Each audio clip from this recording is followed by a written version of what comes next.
بينما تم تبديل وإعادة صياغة بعض التفاصيل بسبب متطلبات الحبكة الدرامية، جرى في الوقت ذاته التحقق من صحة هذه القصة الحقيقية التالية، ونقدمها لكم كما حدثت بالفعل.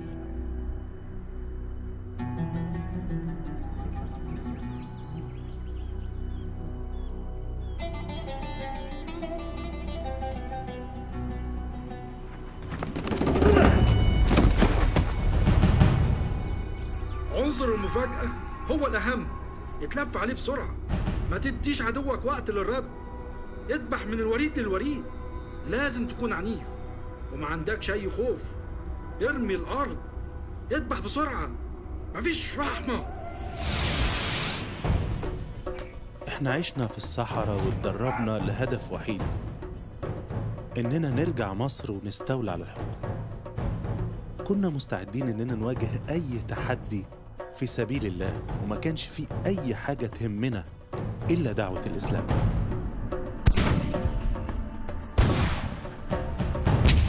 كان قدامنا حلين مفيش غيرهم، يا إما الموت وساعتها هتبقى الجنة هي نصيبنا، يا إما نكسب المعركة.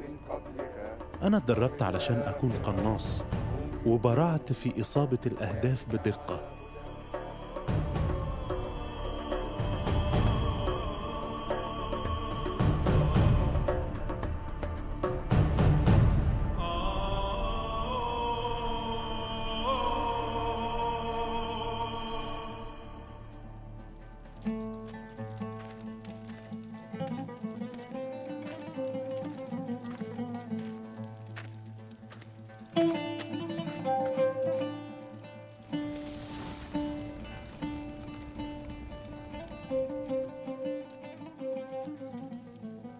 ومن يقاتل في سبيل الله فيقتل أو يغلب فسوف نؤتيه أجراً عظيماً. أخوك في الجنة يا مصطفى، لازم تشد حيلك وتعزي نفسك بالفكرة دي. ولا تقولوا لمن يقتل في سبيل الله أمواتاً، بل أحياء ولكن لا تشعرون. صدق الله العظيم. السلام عليكم يا أمير. وعليكم السلام ورحمة الله وبركاته. كيف حال التدريب اليوم يا إخوة؟ على أحسن ما يرام يا أمير. بارك الله فيكم، استريحوا. الأمير كان بيزورنا بشكل منتظم علشان يتفحص استعدادنا، وفي ليلة قرأنا من جريدة مصرية خبر عن اعتقال مجموعة من المرسلين الأجانب. المجموعة دي كانت بتحاول تنصير مسلمين في واحدة من مستشفيات المرسلين في مصر عن طريق الإغراءات المالية والجنسية. الموت للكفرة!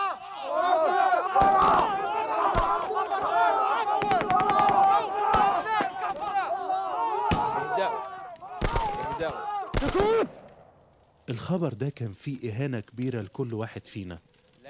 كان شهر رمضان وكلنا حسينا بالتقصير في قضية نصرة الله. شعور بالغضب المريع سيطر علينا كلنا، والمسألة دي بالنسبة لي كانت سبب جديد علشان يزيد كرهي للمسيحيين.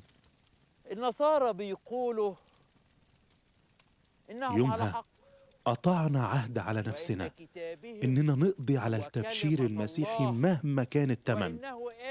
لكن الأمير اعتبر إن المعركة بالسلاح انتهت، وشاف إن انتصارنا ممكن يكون بس عن طريق المواجهة بالمنطق، وبالتحديد عن طريق كتابة كتاب يثبت إن الإنجيل محرف وإنه مش مصدر ثقة. أن كتابهم محرف. ومين بقى اللي يكتب الكتاب ده؟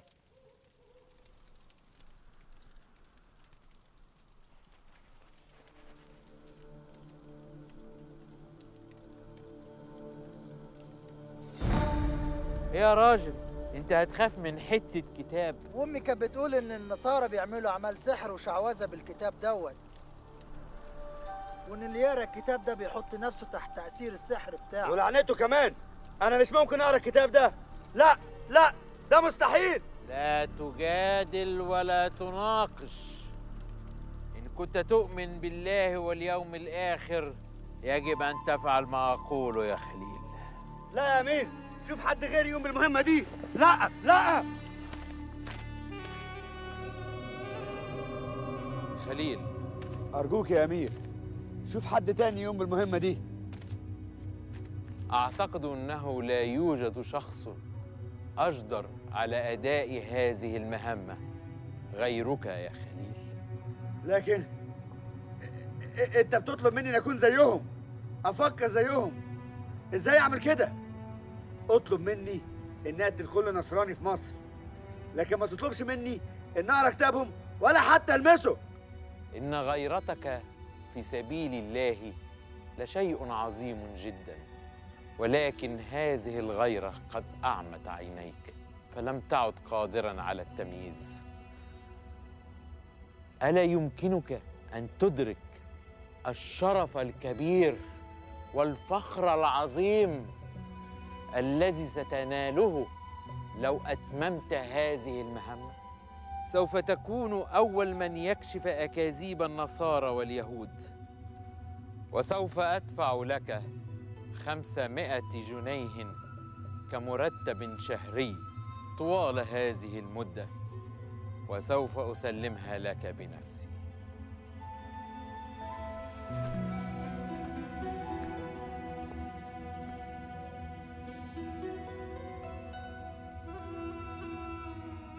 سيبنا المعسكر في الصحراء وأنا رجعت البيت. أنا قعدت لمدة شهر تقريباً من غير ما أعمل أي حاجة.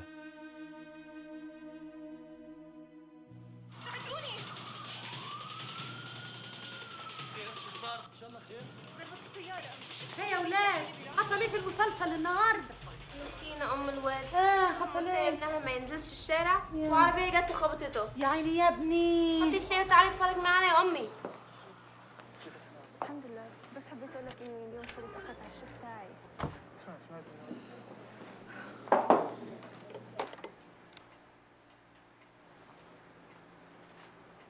خليل،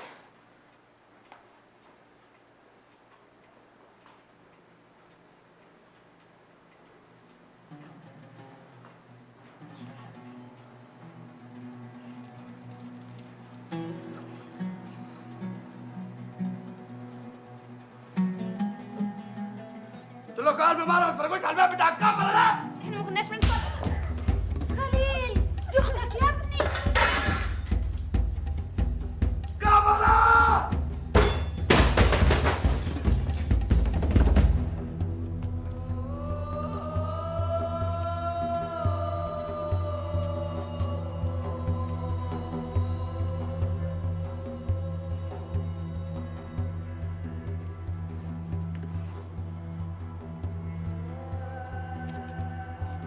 أخيراً قررت إن أنا أتبع تعليمات الأمير.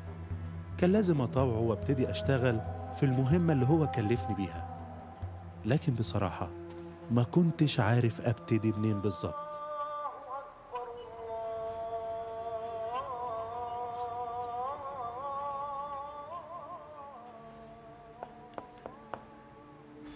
في قرايتي للتوراة لقيت شوية حاجات فيها تناقض واضح بينها، لكني قلت دي مش هتساعدني قوي، لأن القرآن كمان فيه اختلافات كتير زي كده.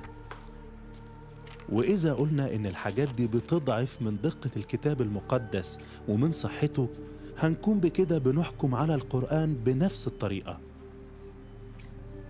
علشان كده بديت أدور على أخطاء تانية، لكني ما لقيتش ولا واحدة. قريت الكتاب المقدس كله، لكني ما لقيتش اللي كنت بتمنى ألاقيه.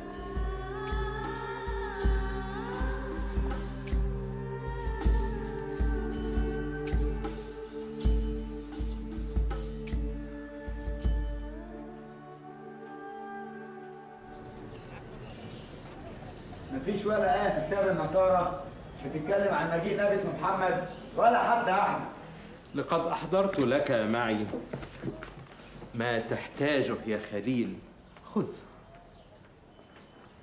إظهار الحق. هذا الكتاب يحتوي على قائمة ب26 إشارة عن محمد صلى الله عليه وسلم عليه الصلاة والسلام. وردت بالتوراة والإنجيل. واللي ما ورثونيش من قبل كده. كنت أريدك أن تقرأ كتاب النصارى بنفسك أولا.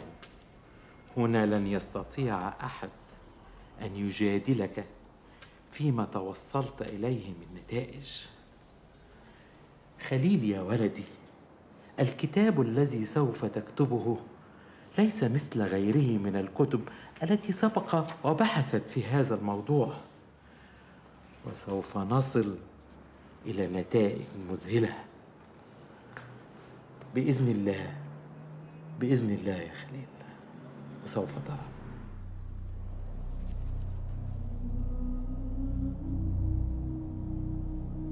قررت إن أنا أمتحن كل إشارة من 26 الموجودين في الكتاب ده، لكن مفيش ولا إشارة فيهم قدرت تثبت أي حاجة.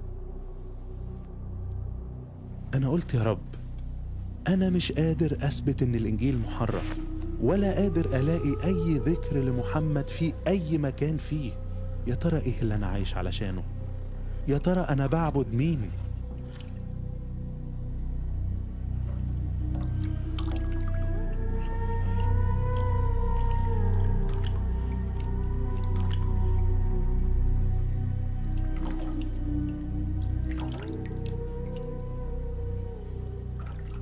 فكرت لو إن الإنجيل صحيح ومش مزيف، يبقى إيه مستقبل القرآن؟ مش ممكن يكونوا الكتابين صح، علشان كل كتاب منهم بيتحرك في اتجاه عكس التاني.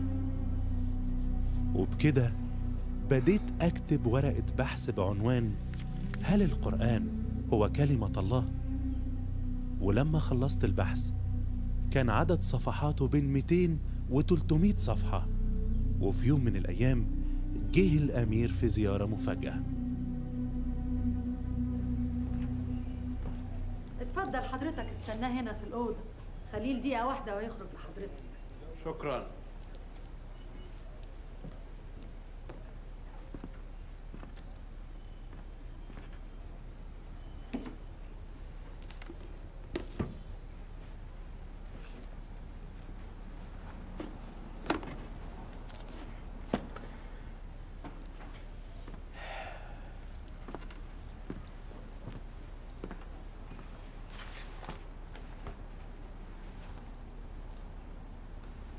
الحمد لله، أخيراً بدأ بالكتابة.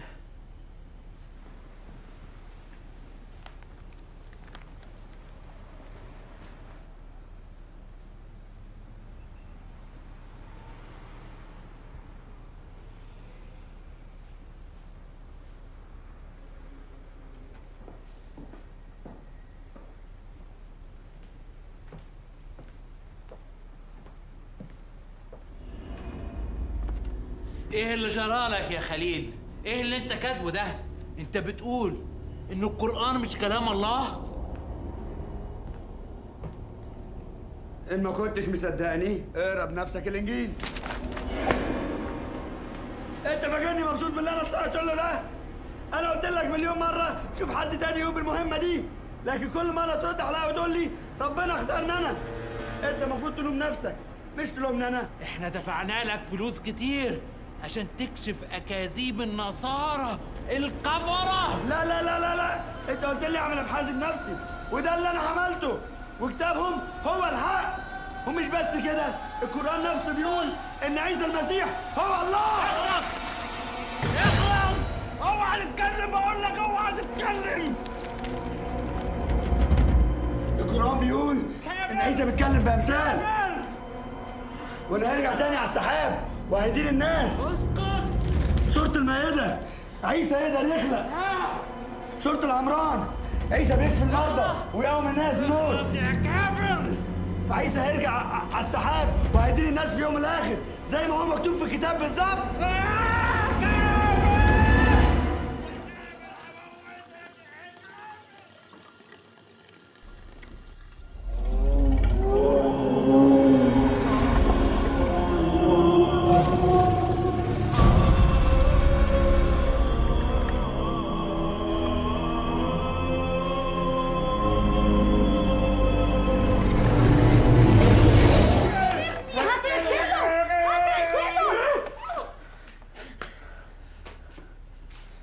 اسمع، من النهارده لا انا اعرفك ولا انت تعرفني، وانا اقول للجماعه انك بعتنا يا كافر.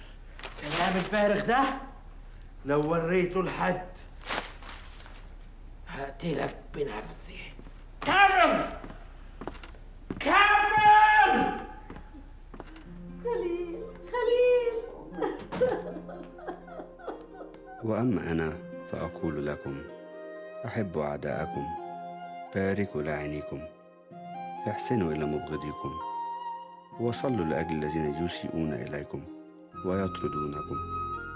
لا تقاوموا الشر، بل من لطمك على خدك الأيمن فحول له الآخر أيضا. حارب الكفار لأنهم بلا إيمان. حارب المشركين بالطريقة التي يحاربونك بها. حارب هؤلاء الذين لا يؤمنون بالله. قاتلوا قاتلوا قاتلوا، حتى لو كانوا آباء أو أطفالا أو أزواجا، اقتلوا.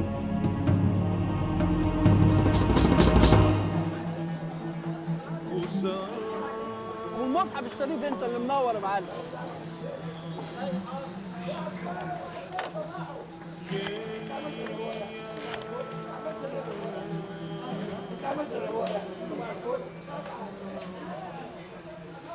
الو تيمساوس، انا خليل.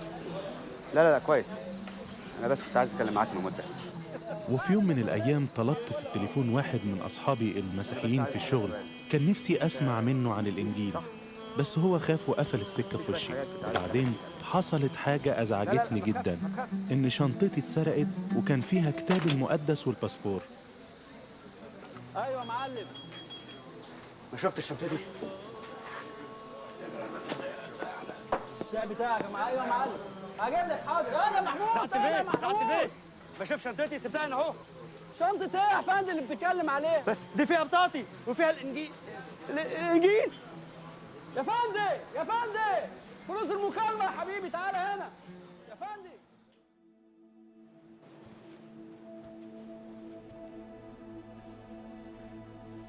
يا رب ارجوك اسمعني، وريني طريقك. كل اللي انا عاوزه وكنت بدور عليه ان اعرفك واكون ليك من كل قلبي. يا رب انا حبيتك من صغري وكل حياتي بين ايديك. يا رب انا ضايع، انا محتاج لك. يا رب انا عارف انك اله واحد. هل انت اله المسلمين ولا اله النصارى؟ لو كنت اله المسلمين شيل كل حاجة من دماغي الا الاسلام. لو كنت اله النصارى فاديني نور في قلبي عشان اعبدك. يا رب وريني طريقك. اظهر لي الحق من فضلك يا رب.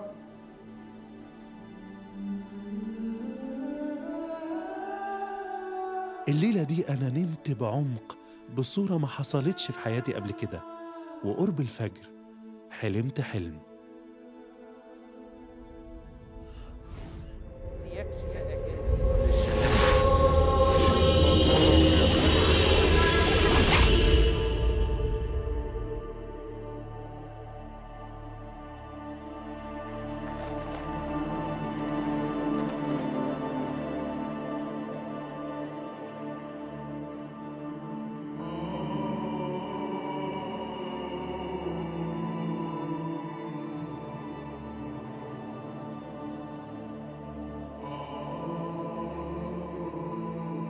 انت لسه عندك شك فيا؟ انت مين؟ انا هو الشخص اللي انت بتدور عليه. انا مش قادر افتكر. اقرا الانجيل. انا بحب الانجيل. ايوه انا عارف، لكنه ضاع مني مع كل اوراقي. الكتاب ده مش ممكن يضيع ابدا.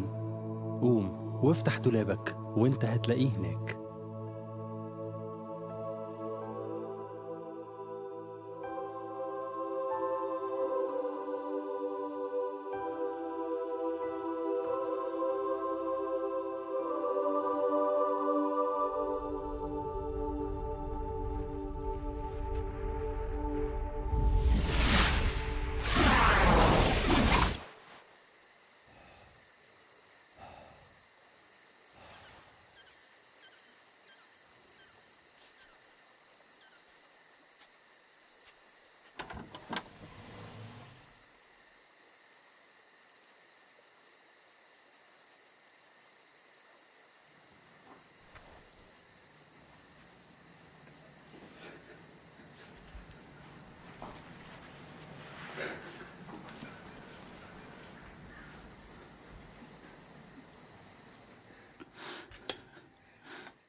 خليل؟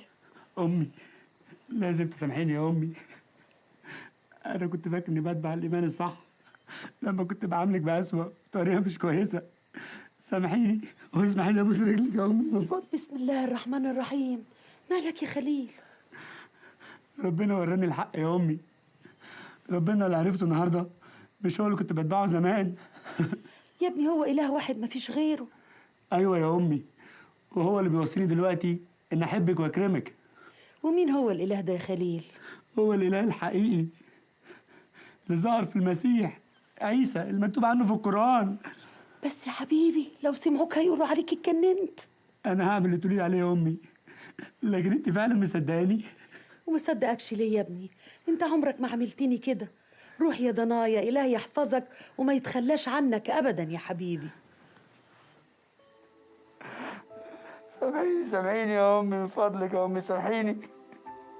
قلبي سامحتك يا حبيبي، اتغير. سامحتك يا حبيبي. اتغير بالمحبة.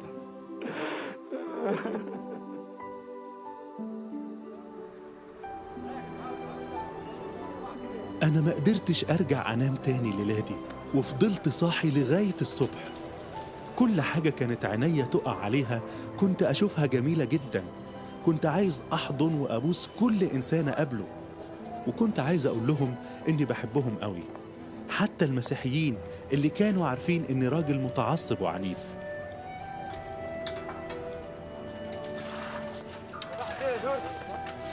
خف، أنا خليل حبيبي لسه ما فتحت. أنا جاي أتكلم معاك، لسه ما فتحت. من فضلك أنا عايز أطلب منك إنك تسامحني.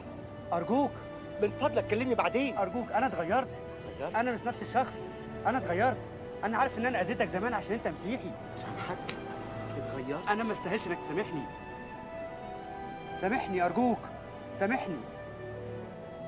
أنا اتغيرت. هللويا. يعني إيه الكلمة دي؟ حبيبي انت هتتعلم حاجات كتير. ايه اللي حصل؟ تعال. أنا اتغيرت، من فضلك سامحني. تعال. سامحني. انا سامحتك حبيبي. سامحني. تعال يا حبيبي. تعال. ومن اليوم ده ابتديت أتغير. خليل، هل تؤمن بأن يسوع الناس اللي كانت عارفاني والناس اللي معايا في الشغل كلهم لاحظوا التغيير اللي حصل في حياتي. وأقيم لأجل تبريرنا؟ أنا كنت إنسان بيكره، قاتل، حرقت كنايس، سرقت محلات، قمت بأعمال عنف كتيرة. لكن المسيح غير حياتي، ولما ابتديت أتصرف بحسب تعاليم الكتاب المقدس أصبحت إنسان محب.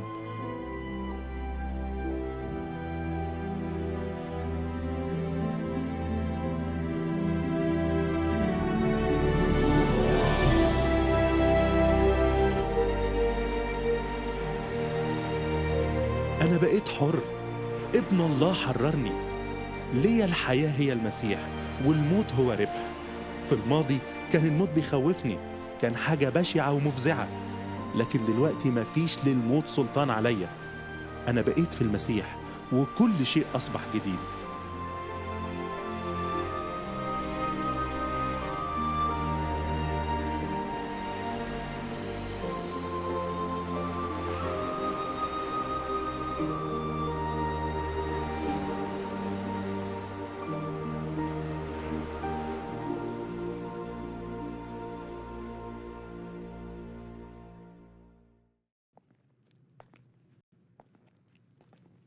هل ممكن للفهد انه يغير جلده؟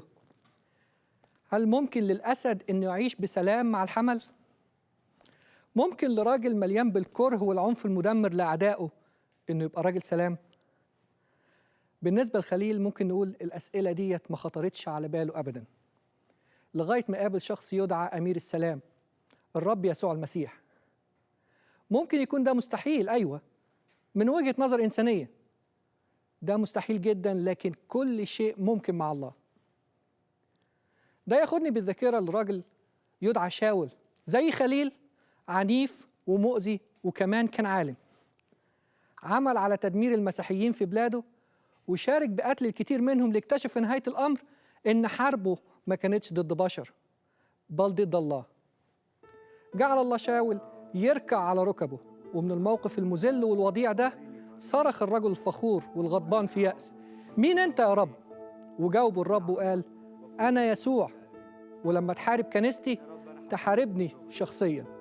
الراجل ده يعرف اليوم باسم بولس، وهو كتب بالوحي الإلهي أكتر من نص العهد الجديد، الإنجيل. إيه اللي غير شاول من جوه؟ إيه اللي غير خليل؟ بالنسبة للرجلين قدرة واحدة، قدرة المحبة. القدرة اللي أنا عايز أكلمك عليها النهاردة مفيش قوة أعظم منها. صديقي، الله محبة، ده اللي بيقوله الإنجيل. الله هو القادر على كل شيء، والعالم بكل شيء، والحاضر في كل مكان، واللي قبل كل شيء هو محبة. الله مش عايز أي حد يهلك، بالعكس ربنا عاوز إن الجميع في كل مكان إنهم يتوبوا ويعرفوا الحقيقة. عاوزنا إننا نعيش معاه للأبد في مكان اسمه الملكوت. مطلبه الوحيد هو إننا نقبل يسوع المسيح مخلصنا. وهنا نوصل لنقطة مهمة، اسمع لي بانتباه. خليل كان له تجربة متميزة برؤية يسوع في حلم. يمكن تفتكر إنك تحتاج نفس الشيء عشان تخلص، لكن الواقع مش كده. الخلاص هدية من الله للناس كلهم في كل مكان.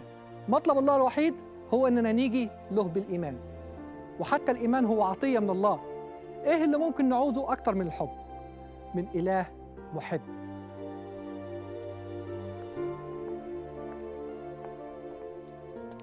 يا ترى عايز تاخد هدية الحياة الأبدية؟ يا ترى عايز إنه تتغفر لك خطاياك وتبقى من المخلصين بدم يسوع في عائلة الله؟ إله المحبة يستمع ومش هيرفض أي حد من اللي يقوله بصدق وإخلاص. أيا كان نجاحك أو فشلك، الله حابب إنه يجيبك لحضنه الدافي. هو إله المحبة، ومحبته العظيمة تغطينا كلنا وتغطي خطاياها كلها بلا تفريق وتغفرها جميعا. صلي معايا. يا رب أنت عارف أنا بحبك قد إيه. يا إلهي المحب، اغفر لي خطاياي، اعطيني حياة أبدية يا رب. عدني مع المحظوظين بوجودك في حياتهم يا رب. لأجل الدم الغالي في اسم يسوع المسيح، ولك يا أبانا وروح القدوس معه كل المجد والعزة والإكرام، آمين. أخي وأختي، لو صليتوا معايا الصلاة ديت اعرفوا إن ربنا هيخش حياتكم وهتكونوا من المخلصين، ويكون يسوع هو منبع حياتكم. آمين.